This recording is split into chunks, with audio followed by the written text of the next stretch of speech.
منزل پہ آپ نہیں پہنچے۔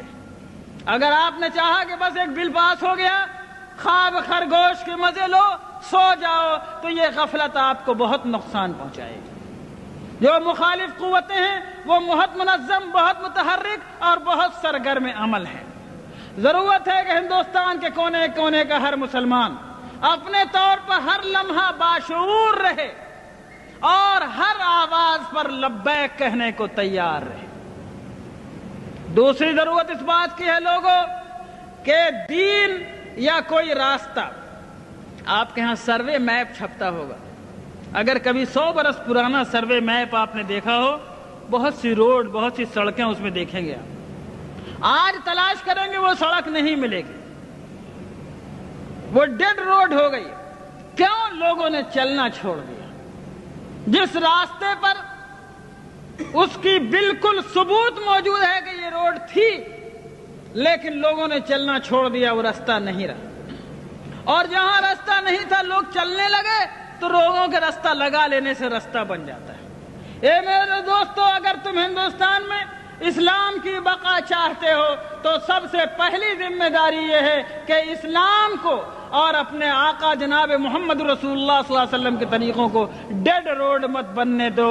یعنی اس پر اگر تم چلنا چھوڑ دو گے تو کسی سرکار کو ضرورت نہیں ہے اس کو بند کرنے کی، خود بخود بند ہو جائے گا۔ اگر مسلمانوں نے یہ فیصلہ کیا کہ شریعت کو ہم اپنی زندگی پر جاری اور نافذ کریں گے اور اللہ کی شریعت کو ہم اپنے اوپر لاگو کریں گے، اگر ہم سرکار کے دباؤ کے بغیر، کسی گورنمنٹ کی طاقت کے بغیر، کسی پولیس کی لاٹھی کے بغیر، چونکہ ہم مومن ہیں اس لیے ہم اللہ کے حکم پر چلیں گے، ہم نکاح میں وہ طریقہ اختیار کریں گے جو اللہ نے بتایا، ہم وراثت بانٹیں گے، یہ نہیں ہوگا کہ بہن کا حق مارا جائے گا۔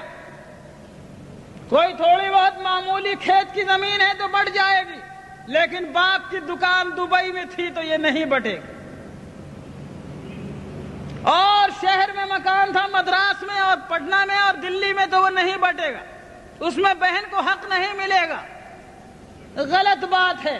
اگر تم نے اپنے ہاتھوں سے خود شریعت کو چھوڑا تو کوئی تمہاری شریعت کی حفاظت نہیں کر سکتا۔ اگر شریعت تمہاری زندگی میں چالو رہی، تم شریعت پہ عمل کرتے رہے، تو شریعت کو انشاءاللہ کوئی نہیں مٹا سکتا، اس کا بھی عہد کیا جا سکتا ہے، کوئی طاقت نہیں مٹا سکتا۔ بس پہلی ذمہ داری یہ ہے کہ لوگوں جس طرح نماز کو ضروری جانتے ہو، لوگوں جس طرح روزے کو ضروری سمجھتے ہو، زکوٰۃ نکالنا ضروری ہے، حج نکالنا ضروری ہے، حج کرنا ضروری ہے، اسی طرح لوگوں اللہ کی شریعت کو جہاں تک ممکن ہو اپنی زندگی میں جاری کرنا ضروری ہے۔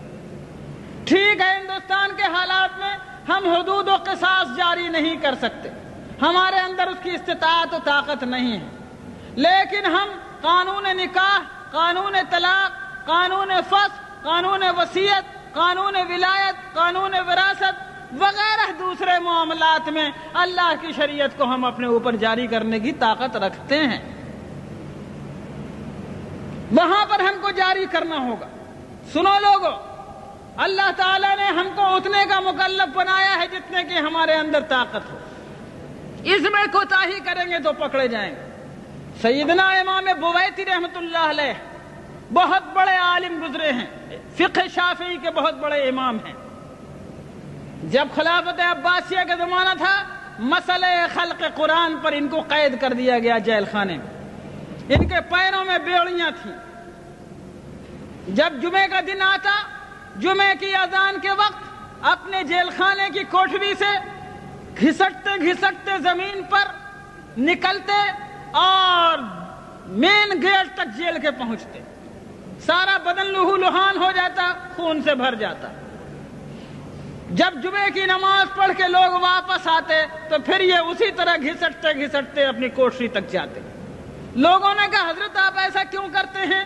آپ قید میں ہیں، آپ جمعے کو جا نہیں سکتے، پھر کیوں آپ گیٹ تک اتنی تکلیف فرماتے ہیں؟ کہا کہ اور کچھ نہیں، اللہ تعالیٰ نے کہا ہے اذا نودی للصلاة من یوم الجمعة فاسعوا الى ذکر اللہ، اے لوگوں جب جمعے کی اذان پڑھے تو دوڑو اللہ کے ذکر کی طرف۔ میں اس بات سے ڈرتا ہوں کہ جہاں تک میں جا سکتا ہوں اگر وہاں تک نہیں گیا تو کہیں اللہ مجھ سے یہ پوچھ نہ لے کہ بویتی تجھ کو میں نے گیٹ تک جانے کی طاقت دی تھی، تو وہاں تک تو جاتا، آگے لے جانا نہ لے جانا میرا کام تھا، تو میں اللہ کو کیا جواب دوں۔ سیدنا امام بویتی کے اس واقعے سے جو ایک نجی اور شخصی واقعہ ہے، ملی زندگی میں ہمارے اور آپ کے لیے عبرت کا ایک سامان موجود ہے۔ ملت اسلامیہ ہندیہ اگر یہ سوچ کر کے سب کچھ ہم نہیں کر سکتے، جو تھوڑا کر سکتے ہیں اس کو بھی چھوڑ دینے کو تیار ہوگی تو یاد رکھو پورا دین تمہارے ہاتھ سے نکل جائے گا۔ لیکن جتنا بھر کرنے کی استطاعت تمہارے اندر ہے، جتنا بھر عمل کرنے کی طاقت تمہیں اس موجودہ حالات میں اللہ نے دی ہے، اتنے بھر احکام پر عمل کرنے کا فیصلہ کرو، انشاءاللہ خدا تعالی حالات کو بدلنے والا ہے۔ آگے کا نتیجہ ہمارے اور آپ کے ہاتھ میں نہیں ہے۔